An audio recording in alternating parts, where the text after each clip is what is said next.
Assalamualaikum warahmatullahi wabarakatuh. Perkenalkan kami dari kelompok 3 Praktikum Analisis Farmasi Kuantitatif angkatan 2020. Di sini kami akan menjelaskan tentang reaksi titrasi asidi alkalimetri. Selamat menyaksikan. Titrasi merupakan metode analisis kimia secara kuantitatif yang biasa digunakan di laboratorium untuk menentukan konsentrasi suatu reaktan.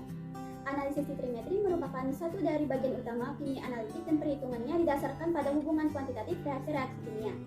Menurut Raymond Chang, reaksi kimia yang digunakan sebagai dasar titrasi adalah 1. Reaksi yang melibatkan asam kuat dan basa kuat. 2. Reaksi yang melibatkan asam lemah dengan basa kuat. 3. Reaksi yang melibatkan asam kuat dan basa lemah. Pada titrasi asam basa yang perlu diperhatikan adalah larutan standar, yaitu larutan yang sudah diketahui konsentrasinya, indikator yang fungsinya untuk mengetahui titik akhir titrasi, dan prosedur untuk menghitung konsentrasi larutan yang ditentukan. Tujuan dari titrasi untuk mengetahui secara kuantitatif suatu zat dalam larutan dengan zat atau larutan lain yang konsentrasinya telah diketahui melalui reaksi secara bertahap hingga mencapai titik stoikiometri. Titrasi asam basa melibatkan asam maupun basa sebagai titrat maupun titrat. Titrat adalah larutan standar, yaitu larutan yang sudah diketahui konsentrasinya dan ditempatkan di dalam burat. Sedangkan titrat adalah larutan yang akan ditentukan konsentrasinya, biasanya diletakkan di dalam labu Erlenmeyer. Nah, titrasi asam basa ini ada dua macam, yaitu titrasi asidimetri dan titrasi alkalimetri. Asidimetri merupakan suatu metode pengukuran kadar kebasaan suatu zat dengan menggunakan larutan asam sebagai standar. Standar asam yang sering digunakan adalah asam klorida dan asam sulfat. Yang kedua yaitu titrasi alkalimetri. Alkalimetri merupakan suatu teknik analisis untuk mengetahui kadar keasaman suatu zat dengan menggunakan larutan standar basa. Basa yang digunakan biasanya adalah natrium hidroksida, dan sebelum digunakan larutan natrium hidroksida ini harus distandarisasi dahulu dengan asam oksalat. Prinsip kerja asidi alkalimetri yaitu dengan penetapan kadar secara kuantitatif terhadap suatu senyawa dengan cara mereaksikannya dengan larutan baku yang telah diketahui konsentrasinya dengan tetap. Asidimetri, pengukuran konsentrasi basa dengan menggunakan larutan baku asam, sementara alkalimetri kebalikannya, pengukuran konsentrasi asam dengan menggunakan larutan baku basa. Adapun alat-alat yang digunakan ada pipet tetes, pipet ukur, pipet volume, beker gelas, labu Erlenmeyer, bal filler, corong, statif, botol semprot, dan yang terakhir buret.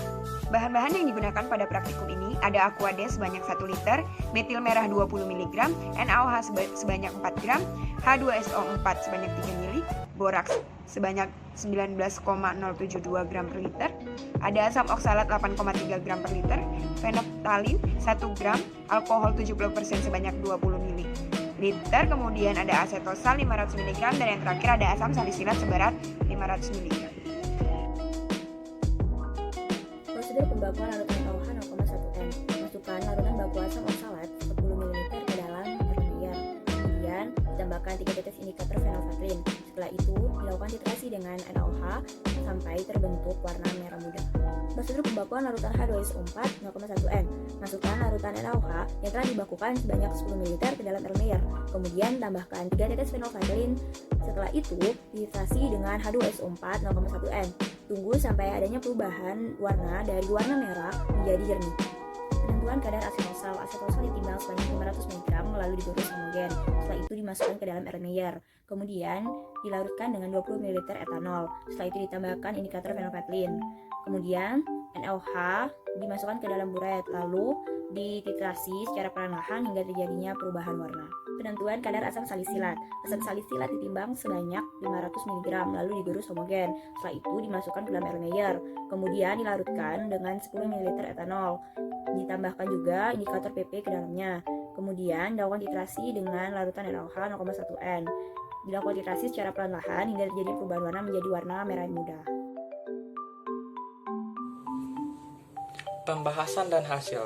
Pada pembakuan larutan NaOH digunakan H2SO4 sebagai titrannya, NaOH sebagai larutan titrannya, dan didapatkan hasil yang sebelumnya larutan larutan H2SO4 berwarna bening berubah menjadi warna pink.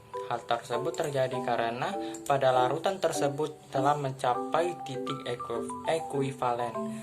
Titik ekuivalen sendiri merupakan suatu titik ketika di mana larutan tersebut asam dan basanya berada pada jumlah yang sama. Dan perubahan warna menjadi warna pink tersebut disebabkan oleh indikator fenolfthalein, di mana indikator fenolfthalein ini akan berubah warna menjadi warna pink ketika berada pada suasana basah, dan jika berada pada suasana asam akan berwarna bening. Selanjutnya, pembakuan larutan H2SO4. Di sini digunakan larutan NaOH sebagai titranya, dan H2SO4 tersebut merupakan larutan titratnya. Hasil yang didapat yaitu yang sebelumnya larutan NaOH berwarna pink akan menjadi berwarna bening. Hal tersebut terjadi karena perubahan pH, di mana yang sebelumnya larutan NaOH berada pada suasana basah akan menjadi suasana asam karena disebabkan oleh larutan titrat H2SO4. Selanjutnya, penentuan kadar asetosal. Di sini digunakan larutan NaOH sebagai titranya, dan didapatkan hasil larutan NaOH yang berwarna bening akan berubah menjadi warna pink. Dan kemudian didapatkan volume ekuivalennya.